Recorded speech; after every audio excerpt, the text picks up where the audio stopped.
I've had another question. What's the difference between European basketball and US basketball?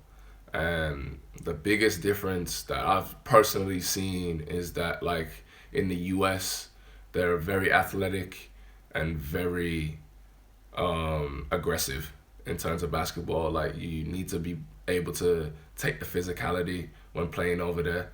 Like, they're very, very aggressive and very, very athletic. So, like, they're strong, they're quick, and they can jump out the gym.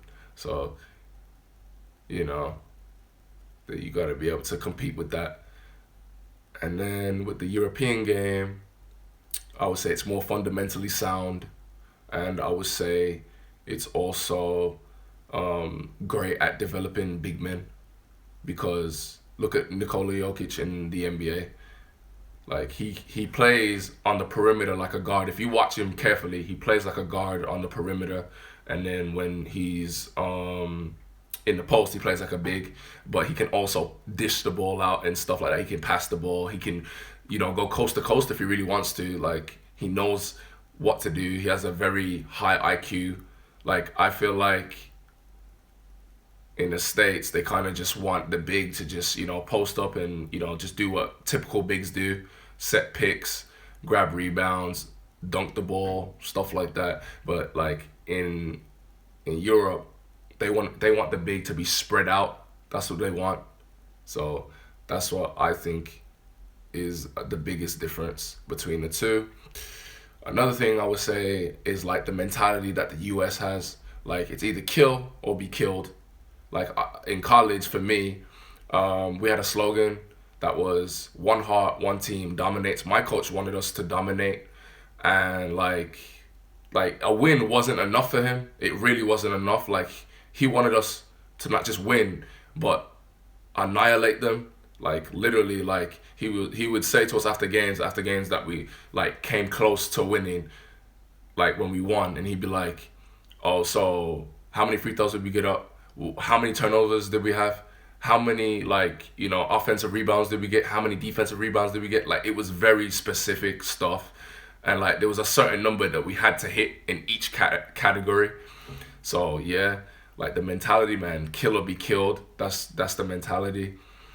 One more thing about Europe, I would say, is, like, they have, like, well, in Spain, should I say, particularly in Spain, they have, like, this affiliate program, and Ricky Rubio and Luka Doncic are proof of that, because in Spain, the professional teams have, like, affiliate, like, clubs, like amateur clubs, and, like, they get to spot prospects from when they're young, so then they can see if they want them in the future or if they don't want them, and, like, the players learn to, like, develop how to play, like, the right way. And then on top of that, the players also, like, learn to get, like, a huge chemistry build with each other, because they start off from a young age playing together, and they don't normally end up leaving until maybe, like, they get to about 18 or whatever. And then, like, the clubs will, like, be like, "Okay, you're ready to, like, play for our men's team, or we'll decide for you to leave." So that's the kind of thing that goes on over there. So, like, a majority of the guys that play in these, like, European teams, like in Spain, have played together from when they were small, and then, like, and even on, like, the national team, like in the Olympics.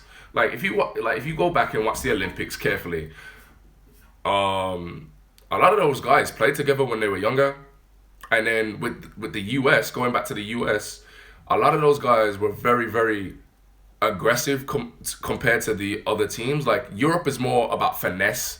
I mean, not in every country in Europe it's about finesse, but most countries in Europe, it's more finesse than it is about aggressiveness and assertiveness. So that's how it is. I mean, Europe's starting to develop, more aggressiveness um and more, like, athleticism. And the same with the US. The US is starting to realize, like, yo, we need to take some of what FIBA's doing and put it into our style and make it our own. So, like, they're both taking a bit from each other. So that's how it's working. But anyways, I hope you liked this video. I know it was a short video. Please like, comment, and subscribe. And I just want to say, like, if you have any questions, please send them to me. Send them to me, man. Like, the more you send them to me, the more questions you send, the more videos I'll put out. Like, the less questions you send to me, the less videos I can put out, because I want to know what you guys are interested in. In all honesty, I want to know what you guys are interested in, and I will give you my opinion on everything. So yeah, make sure you show some love to my other videos as well, please. Like, there's a whole bunch of videos I've got on my page right now, so go back and look at them as well, please. And I hope you guys all have a blessed day.